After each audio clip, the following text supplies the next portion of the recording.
Today's guest is an award-winning author, a former executive in the high-tech industry, a businesswoman, a Christian mystic, and a Reiki healer. She focuses on helping others change their lives and finding their true purpose by trying their to-do lists and giving their to-do lists over to God.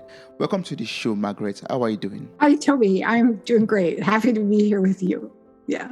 I'm so glad to have you here, and I'm so glad about the topic that we're going to speak today. To-do list and God. Our spirituality. I'm so happy that I'm going to learn so much from you in this conversation. And I'm so thankful for the kind of synergy that we've already created. Even before recording this already. Yeah, starting this conversation.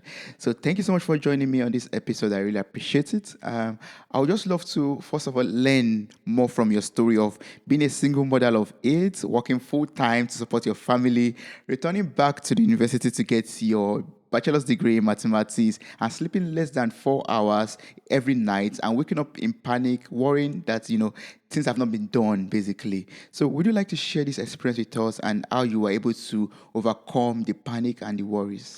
Yes, it's interesting, Toby, because what happened is, as you pointed out, I was a single mom, 8 children. Half were in college and half were in high school.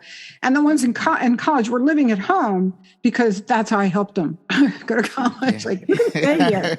And then as an executive, I was used to going through my to-do list and figuring out what were the most important things to do and managing them in the way that I hope nothing ever became critical. That's how I was used to living my life. And then I decided, because the high-tech industry, at that time was changing, that initially you just had to be smart, not as smart. But then as I started to go out and try to get funding or go public, then you had to have that degree. And I only had about 2 semesters left to finish my degree. So I thought, okay, I'm just going to do that too. And so there I was, single mom, 8 kids, sole financial support, working in the high-tech industry, which is very demanding, and going to school full time. And all of a sudden, I could not figure out how to get everything done that needed to be done. I just thought, and the worst thing is that when I did something, often it turned out that the person I did it for would change their mind. Like, I would show up at a class with a paper written, and there'd be a note on the door that the professor was sick and we didn't really have to turn it in until Friday. So I'd be, there were other things I could have done last night. Or I'd be going to see a client and I'd have all this stuff that they'd asked for, and I'd get there and they'd say, oh, we've changed our mind. We want to do it this way now. And I would think, if I just could see the future, I think I could figure this out, right? And then I thought, oh, wait, I know who can see the future, who does know what's coming. And I'm going to start asking God. I'm going to say, okay, here's this list of more than I can possibly get done. And I think I have the most important things at the top. What do you say? And that's really how it started. I was a list maker, still can occasionally make lists. They're not long like they used to be. And, here's kind of a list that I was praying about. And God's like, do this. And so I would just take that list to God. Here's my list. And what do you think? And I had learned to recognize his voice at that point. And so I could just kind of go down through and have this thought, you don't need to do that. You don't need to do that, but you do need to do this, and sometimes add some things to it. And when I started doing that, if I only focused on what he told me to do, and I'm the kind of person that's like, oh, it looks like I have an extra 10 minutes. Maybe I'll read a whole book, like that, right? Yes. Like, you like that, right? Yes. And I was the kind of list maker that if I did something that wasn't on the list, I would write it on the list so I could mark it off. Right? Yeah. Do you do that? Yes, okay. Yes. Okay. We know who we are. Right. And so for me to turn this list over to God, really, I wouldn't have done it if I hadn't been desperate. I don't like to be micromanaged, and not even by God. That's kind of how I felt. But after I did that, what started happening is if I only did what he told me to do, I was finished by 8:00 at night. I could just sit and relax and enjoy time with my children. I got plenty of sleep at night. I never woke up thinking, oh, what about this? Because I knew that the person who knew what was coming had said, this is all you really have to do today. And my life also gradually began to be changed as he added things like, don't worry about that, but do this instead. And that is when I say that's when I found my true purpose, because he led me in directions that I probably wouldn't have gone in. You know, like even writing the book, it was that was not on my list. Yeah. Tell me, have you ever seen those or done one of those exercises where they ask you to make a 20-year plan for your life? Not really, but like the 5-year plan, for example, or the 2-year plan. And then you do 20 and then 5 and then 1 and then, you know, this quarter and this week, right? Like that plan. Yes. Okay. So I had a 20-year plan, and now it's now more than 20 years later. And let me say, my 20-year plan was a good plan, but where I actually am is so much better. Like, that's great. Who knew? Yeah. I would love this life. What I like to say is I gave my to-do list to God, and he gave me the most beautiful, unexpected life I never knew I could have.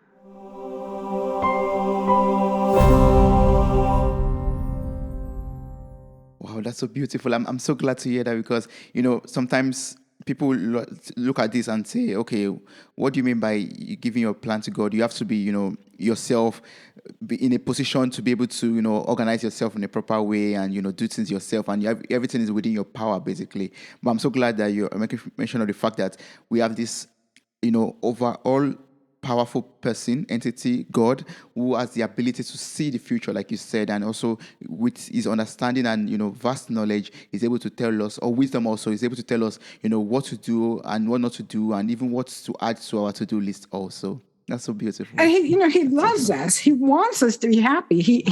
It was like, Margaret, you're going to love writing. You should write. Where, I mean, he might say to someone else, you love making music. Go ahead and pick up that guitar. So it's as if I wasn't doing the things I most love because I was trying to do the things that were most important. And he knows what is more important than, you know, than our plans also. Yes. But someone is asking out there that, oh, Margaret, I have my to-do list, and I love the fact that you're able to, you know, give your to-do list to God to, you know, help you to, you know, streamline it or make it better and, you know, reorganize it, basically. But how can I do this? How can I give this my list of 50 things I want to achieve today over to God? How can I do that? Well, that's what I started, because what happened is that I started just was like, this, but then I got it was under control. And so I took it back. Okay, thanks God, it's good now. And so I'll take it back. And then a couple of years later, it was worse than ever. I had these, you know, those yellow pads with all those lines. I had 5 pages of to-dos on a yellow pad like that. And I just was like, there's no way, you know, I'm ever. Wow. And so I started again going to God and saying, what should I do today? And then I realized something. Well, I guess I had thought that it seemed weak of me to have to ask God, right? Like I should at least be able to figure out how to get through a day. Right? And why would I bother God with this? But the nice thing about God is he is unlimited. He has their time. He doesn't live in time. He lives outside of time. So he's not constrained by time. He's not constrained by, like we're like, well, we only have so many dollars. He doesn't have that limit.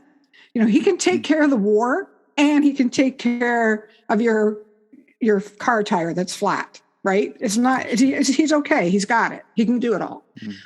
So what I realized is I was reading through the Bible, and I was reading this thing in verse in John where Christ says, I always have the Father with me, because I always do those things that please him. And, you know, look how much he accomplished and how he just seemed to be at the right place for different people. And so I thought, well, if Jesus can do it. And then also there's the Lord's Prayer. I was reading the Lord's Prayer, and it goes like this, our Father which art in heaven, hallowed be thy name, thy kingdom come, thy will be done on earth the way it is in heaven. And I was trying to imagine God in heaven and the angels rushing up to him. God, I have so much to do today. Can you help me with this? Can you help me with this? Can you help me with this? And then it's like, gone, right? Or are the angels saying, what do you want me to do today? And so it changed from what should I do to what do you want me to do today, God? Yeah. It's almost always helping someone else. It's almost always. Yeah. That's true. Yeah, that's true. But how do we hear the voice of God? Good question. Like, can you teach us? Yes. How do we do that? Toby, I'm hoping you're going to chime in here with how you hear the voice of God too, right? Yeah. So I knew how to recognize that calming spirit that comes when you're in his presence. And sometimes people will make a major decision and they say, I just knew it was right because I felt that sense of calm assurance. This is right. Yeah. Yeah. But to actually hear his voice, to be able to discern that voice from all those voices in your head, the one that's saying, what voice is in your head? I don't have a voice in my head.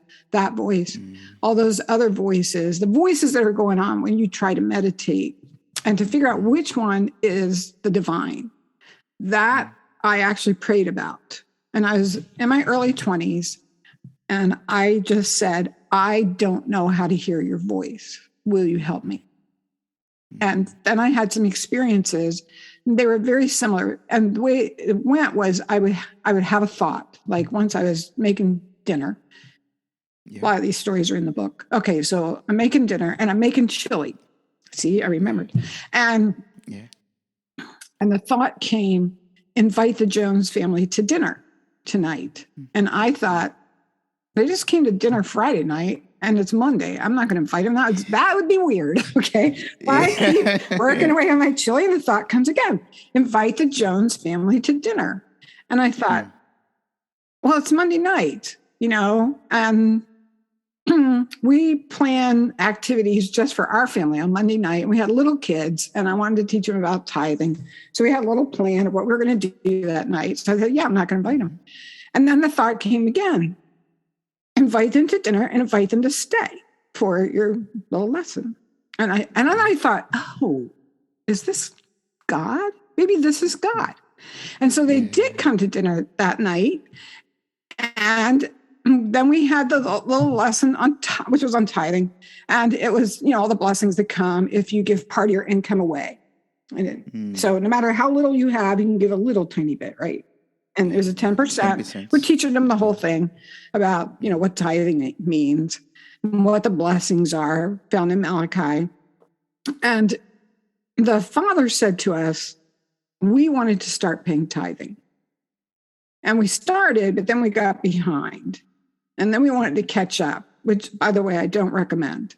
But he was a consultant, and, his income was sporadic. So he got a check. And it was enough to catch up their tithing, but they didn't have food.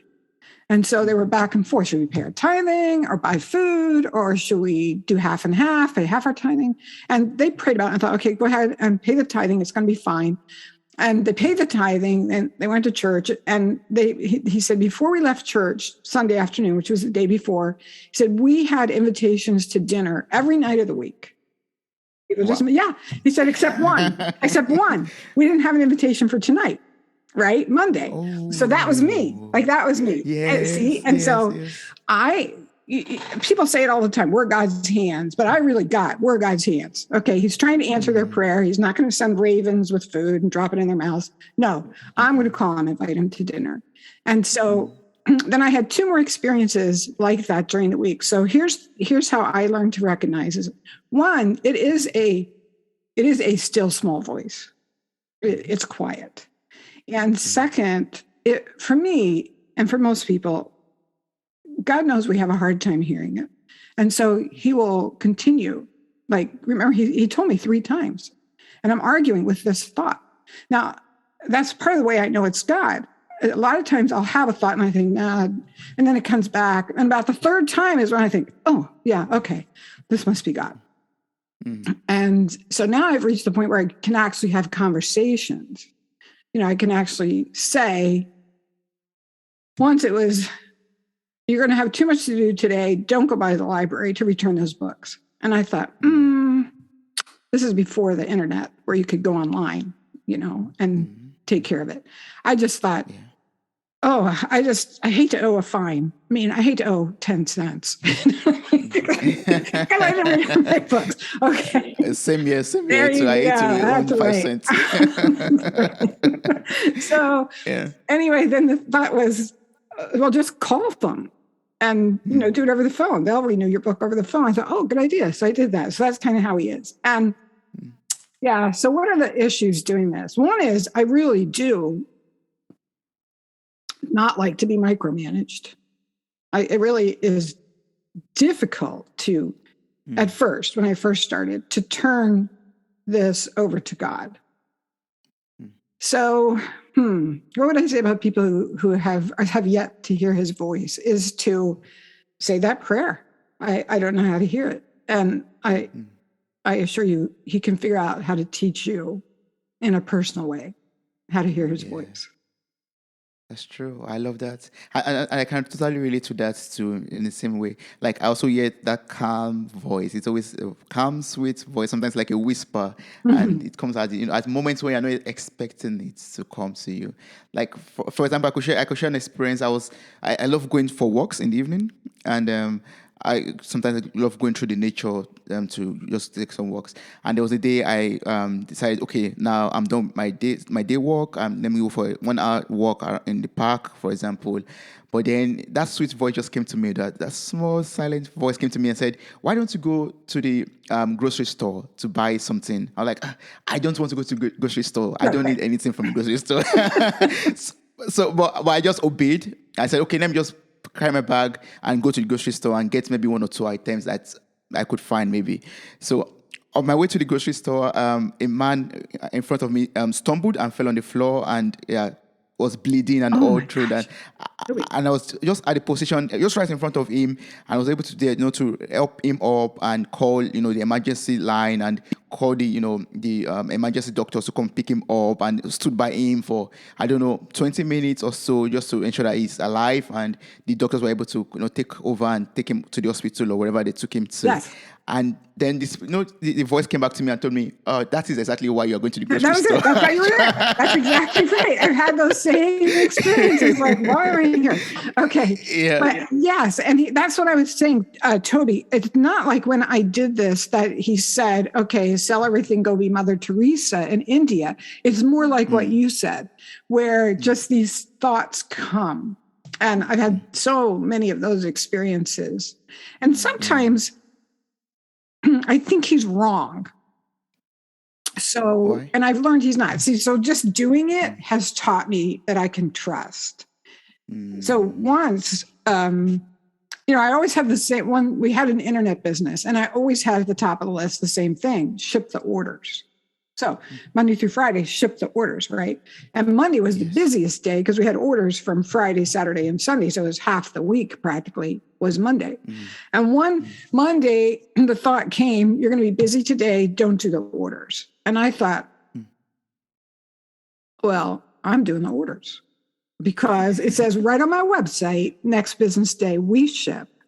And a lot of people will call like, hey, I didn't get my tracking number, They expect me to keep my word. That's what I said. Like, I'm not listening to you right now. So, I did the orders and then went to the post office, and it was a federal holiday. So the post office was closed. And I wasn't paying attention to when the holidays were because I worked for myself, right? So I'm like, well, apparently God knew the post office was closed because he said, don't do the orders. Yes. Yeah. And so I would have experiences like that where I thought, well, okay, I think you're wrong about this one. Yes, Yeah. yeah. But we are human beings, we tend to make mistakes sometimes or just, Yeah. disobey sometimes, which is not good, but yeah, God understands us. Yeah. So, Yeah. yeah. So I just say, I think this, what if everybody did this? What if everybody got up and said, what do you want me to do today, God?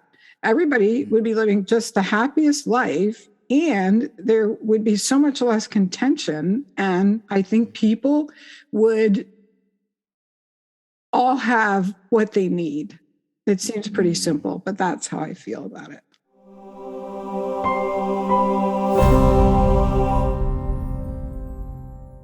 But I would love you to share a little bit on how we could distinguish between the voice of God and every other voice that just comes to us, basically. Like it tends to be confusing sometimes. Like, oh, is this God speaking right now, or is it just my thoughts? Is it just something Yeah, that my ADHD is what I like to yeah. say. Is this God or my ADHD talking? Like when he stopped Yeah. you in the middle of whatever you were doing and said, go to the grocery store. Like, yeah, okay. But sometimes I can ask, is this you? I'll think, oh, wait a minute, is this you? And sometimes I think, it doesn't matter. Just do it. I had a friend who say, if it's a good thing, do it. Now, I know there are people who are easily distracted. And so they really should learn to recognize when it's truly God and not just, oh, squirrel. I'm going to go chase that now. Right. But okay. So part of it, I think, is I can ask for confirmation. Is this you? And then I don't get too caught up in it. If I felt like it's a good thing, I'll go ahead and do it. And the second is it is a good thing. And the third thing is he's very concise. God's concise and he's clear.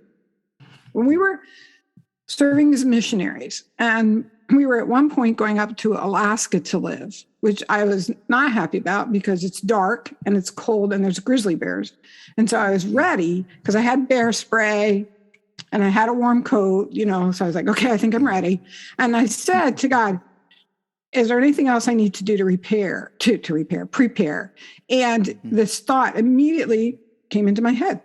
Take a brisk walk every day. So now think about that. I just said a prayer and I had a thought.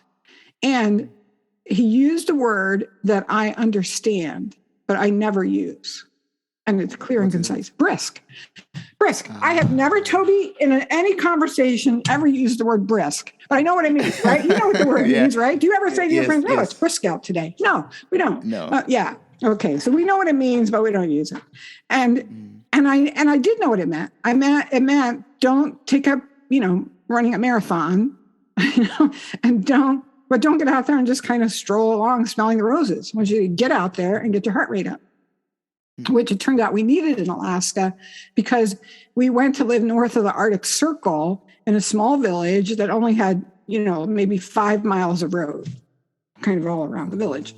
And to get a car up there, you have to barge it up. It costs $10,000. And we were only going to be up there for 7 or 8 months. That didn't make sense. So we walked everywhere. But I was in shape because I'd been taking that brisk walk every day. Yeah. Mm-hmm. Oh, that's beautiful. So, we're talking about, taking the walk and hearing God's voice and distinguishing with his voice. I would just love us to talk about your book series, In His Footstep. Yeah. That comes in right into, taking that, hearing his voice and walking those footsteps. Yes. So can you tell us more about this book series of yours, the ones that have been released, the ones that are coming? What are some lessons that we could learn from them also? The first book, so I'm terrible at coming up with titles, but the first book is In His Footsteps, the to-do list. I gave my to-do list to God, got more done, more sleep, less stress. And it has similar stories to the ones we've been sharing here along a product. And how I came to write the book is at one point, I felt God say to me, and this was back in 1998, 99, I want you to write your life on the internet. And blogs were not a real big thing then. And I did have a product on the internet. I knew how to put up pages on the internet, but I wasn't quite sure how to do that. So I fiddled for a while and finally said, I don't know what to do. And I found this site called Open Diary where you could privately write your life and sort of anonymously, and people would respond. Mm. And I did that for a couple of years, and then the thought came, now I want you to make a book out of that. And what I was writing was these experiences with God, that when I got up and said, okay, I asked God what he wanted me to do today, and here's what happened. And so that became the book, the first book. And then the second one, In His Footsteps, Missions, we basically sold everything that we had except for my husband's tools, because, you need tools. And we stored those until we got back. And we spent 4 years just traveling and serving. We were living for a year and a half or so in inner city Albuquerque, New Mexico. And we spent a lot of time in the prison, doing a prison ministry. And then we went up to Alaska and spent time up there in some villages and working with people up there. But that book, I'll share one experience from that book. Yes, and it was coming to understand how he likes us to pray. So what happened is we were in Albuquerque and we were meeting with Spanish people. And I have such bad Spanish that when I speak Spanish to people, they think I'm speaking English. They're like, oh, I don't speak English. And I was like, oh, well, I thought that was Spanish. I tried. Okay. Yeah. I was bad, but I tried. And so we were meeting with a family that only spoke Spanish. And so some friends had come, and they were the ones who were interpreting. And we were given a Bible lesson and talking. And we set a time to come back. And the friends were supposed to come too. So we showed up there, but the friends did not. And so now I have this Bible lesson. I could say it, but then they would talk back to me and I'd be like, because we didn't have the little phone app then where you could say, here, say that to my phone. It'll tell me what you just said, right? So Yes. I was praying. This is what I was praying. Help the friends come by and see our car and know we need help. And I prayed that over and over, and they never came.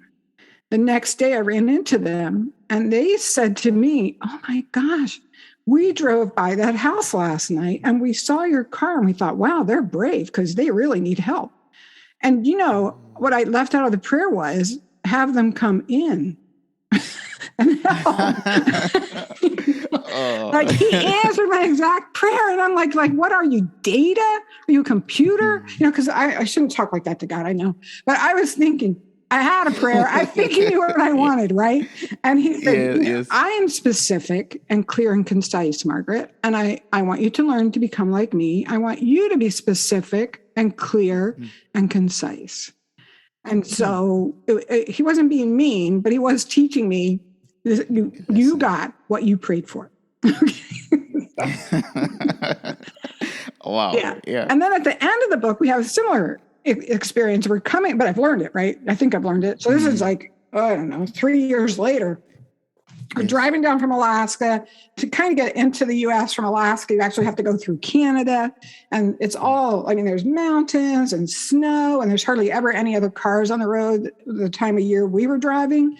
And we had a truck full of just household goods. And in Alaska, cars, when they slide off the road, for some reason, they just flip over. And people are constantly flipped over with the snow and stuff, breaking out their windshield. And they're trying to, this is how it happens. Or they're next to a mountainside and they go over, roll. And what happened is our truck slid off the main road and was kind of on the road and on the shoulder. And there was a drop off next to us. And I am just praying, keep us upright, keep us upright, keep us upright, keep us upright on the road, keep us upright. And then I stopped praying long enough to say to my husband, why don't you pull us back up on the road instead of, and he said, because there's too big of a height difference. And if I jerk us up, there's a good chance we'll just go barreling over on the other side of the road and we'll be worse off than before. And so I thought, well, immediately the thought came, pray for what you want, right? It was like, help us get back up on the road. And right then there was like this sort of angly thing where he was able to pull us back up on the road. It was like God was saying, okay, you began your mission where I taught you to pray specifically for what you really want. And now you're ending it where I'm confirming that's what I want you to do. So, Wow, I love that. That means, when I work with God or relationship with God, it is just lesson that helps us also to improve our lives, improves our communication with Him, also improve, the way we see things and go, ask for things also from Him. Yeah. Well, Yeah. Sometimes,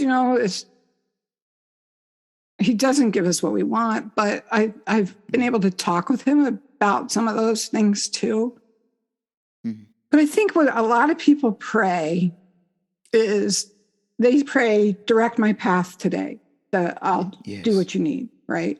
And I'm a little more specific because I do list, like, tell me, what I need to do. Because sometimes His path doesn't take me by anyone. And the second thing I notice is that people will pray this prayer, just bless me. But how do you know when you were blessed? Good question. So sometimes you can say, did you bless me today? And a thought will come. Did you really? Because, and he'll help you see it. But that's part of the reason I think it's important to be specific. Toby, once I was praying for a special blessing. A lot of people your age are unaware that in the 1970s, there were 3 recessions in the United States. And to buy a house, the interest rate was like 10%. And people would get a job, and then there'd be another recession and more layoffs, and they'd lose a job like that. And I was in my early 20s, and we had children, and my husband kept getting jobs and losing them. And so I was fasting and praying for a special blessing. Those were the words I used. And we had 3 children at the time.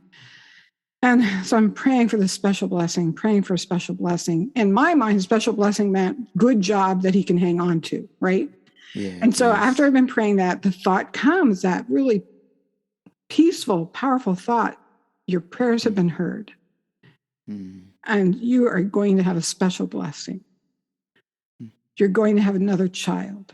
And I thought, what is wrong with you? We can't even feed the ones we have. He needs a job. Now another job. Like, excuse me, I'm yelling into the microphone. But no problem, it's fine. yeah. I mean, it's like, what? And that's when I read the Bible, and I came across that verse in Isaiah about my thoughts aren't your thoughts, nor my ways your ways, because my thoughts are higher than yours, and my ways are higher than yours. And so, I eventually ended up with 8 children. They've all turned out fine. They're in stable marriages. They have, decent jobs. There's worth a knock on wood thing. In case another recession is coming, but wow, I love that story. That's so beautiful. Like God always has His plan, which is not necessarily our own plan also. And like your story says, like He finds a way to take care of us and bless us. Like children are blessings, and you are praying for a blessing, and He gave you a blessing. And you're like, that's not the blessing I meant. Right. Exactly. Wow, that's so beautiful. Wow. I mean, it's really a lot of things to take from your book. There are a lot of lessons to get from your book. Like, where can people get it? Where can people order the book? Where can people buy the book from? Okay, so you can find the books on my website, inhisfootsteps.com. And I have both books listed there, and the third one that's coming, which has to do with marriage. And the links to where you can get them. So, any bookstore, they can be ordered through any bookstore, Barnes & Noble, Amazon. And also I have, the first book is an audiobook as well. And also on that page, if you scroll down, I have the links to my social media sites or pages. And then it'll pop up. It doesn't cover the whole screen. There's a little pop-up that says you can sign up for my newsletter. And my newsletter is once a month. And Toby, I am tired and I'm old, and you're not going to be spammed. You will be lucky to get it once a month. But I do have a commitment once a month. And I put stories in there similar to the ones we've shared today. And I also put in links when I'm having specials on the books or anything like that. Yes. Oh, that's good. I love that. I'm going to place this link in the show notes of this episode. So I encourage everyone who is listening right now to just click on the link, copy the link, and order the book, or even get across to Margaret herself for more questions. But before we round off, I have other questions I would love to ask you. I would love to ask about your relationship with God. Like, from your experience so far, what are like some tips, also ways you could share with us in which we could use to improve our own relationship with God also? I do believe he meets us where we are, Toby, and he will lead us to the places that we need to be. And in my case, and so I need to do it. My relationship with God is at the point where I have learned to ask him questions, where I spend a lot of time with him in the mornings, reading the scriptures and trying to understand how he thinks. Why did this happen? And as I said, asking him what he wants me to do. And then I spend the day, that's why I call myself a Christian mystic, with his spirit. Yeah. How can you explain that term? You just mentioned now Christian mystic. What's a Christian mystic? I mean, that's kind of an ancient term, and it refers to people who sought a daily and constant experience of being in God's presence or having his spirit. And, Toby, we've talked about we feel that peace when you have his spirit, right? Yes. And so I have learned to pay attention to, am I in his spirit now? And as soon as I read the definition of Christian mystic, I thought, oh, that's me. And I know plenty of Christians who that's their goal. That's how they try to live their day. So, and in the evenings, I do what is called contemplative or centering prayer. Have you heard of that? Yes, it's when you maybe sit in silence in God's presence, for example, and just wave all your thoughts away and just be one with him, basically, in silence. Yes. And it's his time. That's my time. It's his time. So, in the morning I'm praying, I'm asking him questions. And in the evening when I'm doing contemplative or centering prayer, I'm just sitting there open to whatever he wants to send me. I have asked him recently a few questions, and I've begun to see, I won't call them visions, but pictures in my mind as he answers. That pictures are worth 1,000 words. And once when I first started doing centering prayer, which was almost 10 years ago, I can remember saying, how do you know what's going on with everybody? How do you manage all that? Not that I really expected some immortal, infinite being to be able to explain it to me, but it was a question. And immediately I saw a vision of a web in my mind, like a spider web, and everything connected. And this thought, like when something moves on a spider's web, it knows because it can feel it. Yes. I guess if you're a Star Wars fan, there was a change in the force, but he could feel it. He could just feel it, Yes. And I felt like that web is how we are all connected, and we are all connected. So I don't know, after about a year of doing the contemplative prayer, or a few years, I was bored with it, to be frank. Like, I have to go sit in silence. Yeah. And so I mean, I'm really clearly not a very good Christian, but I do have a message. So, and the message is God can use you even if you're not very good. You just have to be willing. Yeah. You just have to be willing. And so I said, he said, what you could do, Margaret, is you can just sit there and send love out. Like, you can just sit there because we're all connected. You don't have to be with someone to put love out into the world. And so I started doing that. And then recently I said to him, I say this prayer all the time for other people. Help me to see this person as you do, and help me to love this person as you do. But I've never said the prayer for myself, Toby. And people say that. I've heard it. Like, you should ask God to show you how he sees you, who you are. Yes. But I couldn't do it because I thought I would either be such a mess, I would get depressed, or he'd show me this awesome person that I would become prideful. Yeah. Right. Yeah.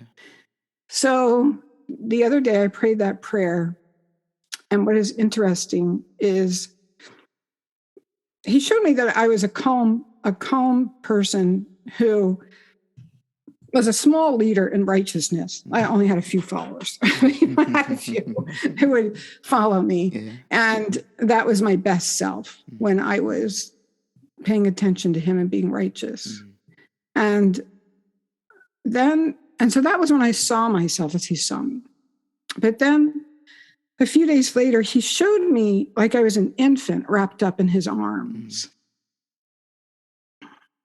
And he was just loving on me, even though I was an adult. And I was watching that, feeling that love. And then he handed me to me. And I loved me. And I usually I'm trying to fix me. Toby. Usually I'm trying to make me better. Yeah. But I just loved me. And it was the most astounding experience. It was like you love when you love an infant or a puppy, that you don't have to. I really got that I didn't have to be anything but me. And that was lovable. And because I felt that for myself, I began to feel that for other people too. Wow. And I didn't expect that. Yes. Wow. That's so good. And when you love yourself more, your relationship with God gets better also. Yeah, because I really believe he loves me. So I really appreciate everything you shared with me. Like you sharing about your story with God. You loving yourself, it shows that God loves you even more than ever. Love you more than you could love yourself possibly. So I'm so thankful for everything you taught me this episode, Margaret. Thank you so much for teaching me about how to hear God's voice and how to get closer to Him, and also sharing more about your book, In His Footsteps. Thank you so much. I appreciate it so much. Yeah. Thank you, Joey. Wow, you made it to the very end of this episode. Thank you so much for listening. I'm grateful for your time, your love, and your contributions. Subscribe, like, review, and share this podcast. God bless you. Bye.